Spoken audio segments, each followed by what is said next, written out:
Thank you so much for joining me. Welcome to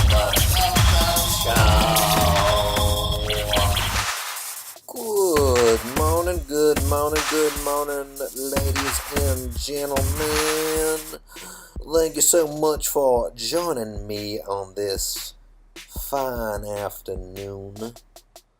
I am house sitting for some lovely people. It's cool. They got lots of pets, including a bearded dragon. I'm taking care of a fucking dinosaur, people. It's amazing. It's quite amazing indeed. Anyway, people, let's do this thing.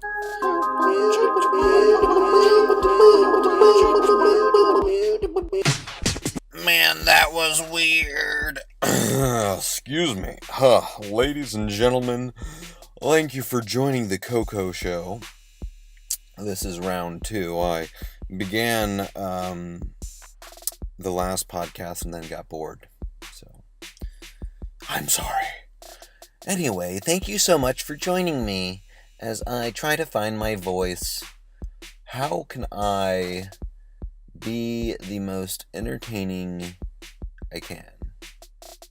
How does this work? You know, that's what I'm trying to go for. But hey, check this funny situation out.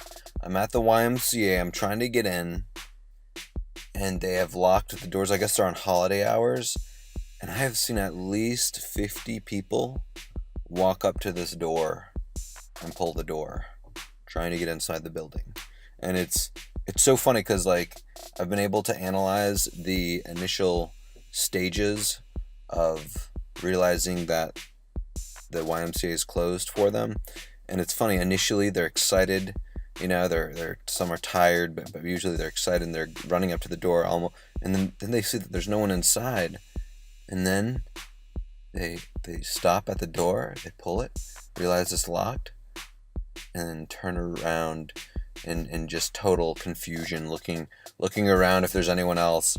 And yeah, it's really funny. 5, 4, 3, 2, 1. Ladies and gentlemen, I want to...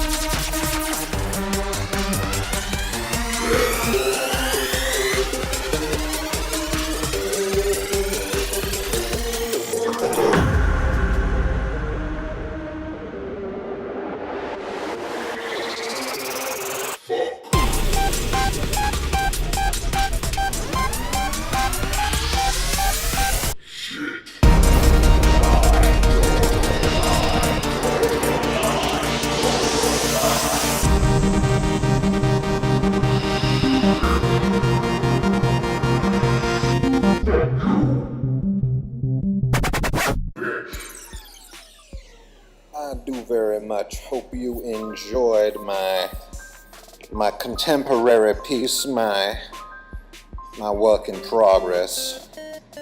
I think I'm done with that dubstep beat for now. I shall continue in the next version.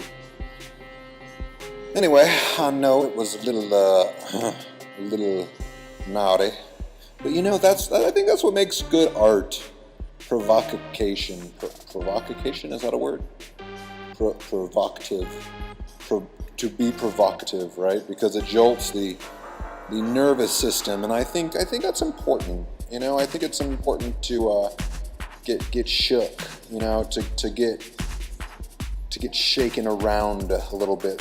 Maybe life slap you in the face a little bit, right? Because it's only with those moments where we can kind of internally look, right? Like, whoa, caught me off guard, right? I don't know. I mean, to some degree, I think it could be beneficial. I'm sure there's all sorts of destructive things that could be done as well. Oh my God. What the fuck is that? Oh, Jesus. Okay. Oh, sorry, guys. I left a sound effect in there. Oh, God, here it comes again. Guys, I'm so sorry. But look, okay, it's cool. It's cool. I'm learning how to do this, learning how to make a podcast, learning how to release a product online, learning how to build a fan base. Look, man, I don't ever want to work on someone else's dime again. I've done it for so long, and I just feel like growth is something that's so duper important.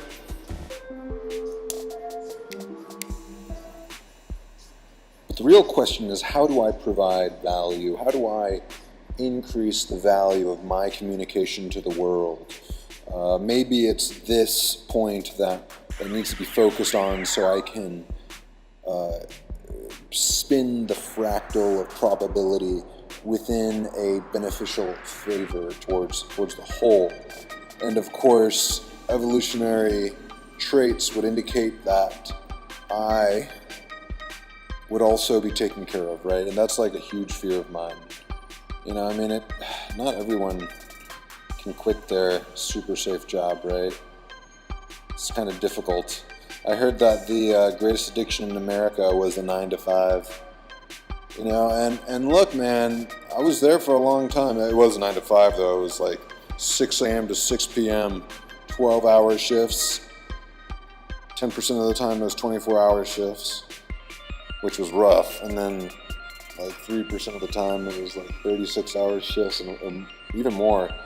When I was a paramedic, I did like a 72-hour shift. Luckily, I was in a very slow, I strategically planned it out where I knew that the location, the probability value of getting patients would be very low. So, so I was like taking advantage, but it was rough, and I had to quit that job. I don't know how I feel about it, man. Being a paramedic on the streets was, it was rough at times, like any paramedic cop will tell you, over time it can get a little much, You don't see the goodness in life, you see the tragedy all the time, but, and so it gives you this skewed way of looking at the world, where you're not able to observe the moment in art at times, and again, this is my perception, I'm not talking on anyone's behalf, but I don't know. And what lessons can we take away from these experiences we have? What things can we carry with us? Even though there was, again, tragedy in our lives, how do we take that tragedy and spin it in a way that we can utilize it, actually do very well with it? The concept of post-traumatic growth, right, as opposed to post-traumatic stress disorder. Post-traumatic growth is an option, right? I think PTSD is by default. Fear is by default. And it takes a little work to look at the world with light, or look at the world with a better understanding on what is truly good, right? And Tony Robbins, of course, is great at this, restructuring what important concepts take what once we thought was one dimension of reality. We can actually construct it in our brains to actually be an advantageous part of our reality. This is, I think, the only way wisdom is gained, through experience, through the collective intake of experiences. And that's why I love books. It's like someone gives you their lifetime of experience in a book, and their wisdom all condensed down into an audiobook. One of the most powerful things ever, and will be a true model of how we evolutionize through the space-time continuum, So, but hey, that's just me. It's just my theory. What do you guys think? Leave it down in the comment section below. I wanna start a conversation. I wanna keep this frequency going. I wanna I want to do well. I want to do good for the universe. And I want you to join me. I want to keep that conversation going. Anyway, I am excited to see where this whole experience and experiment go. I want to know how this thing can keep on going, you know? Like, where will this daily upload of podcasts go? How can I increase the value and, of course, the spread of goodness? I would like to interview people with, you know, who've been in the dirt, you know, and how they climbed out of it, right? I want to talk to people in recovery. I want to talk to people who've been through it, so they can, again, just like audiobooks, give us a condensed form of that beautiful, sweet, succulent knowledge that is ever present among us.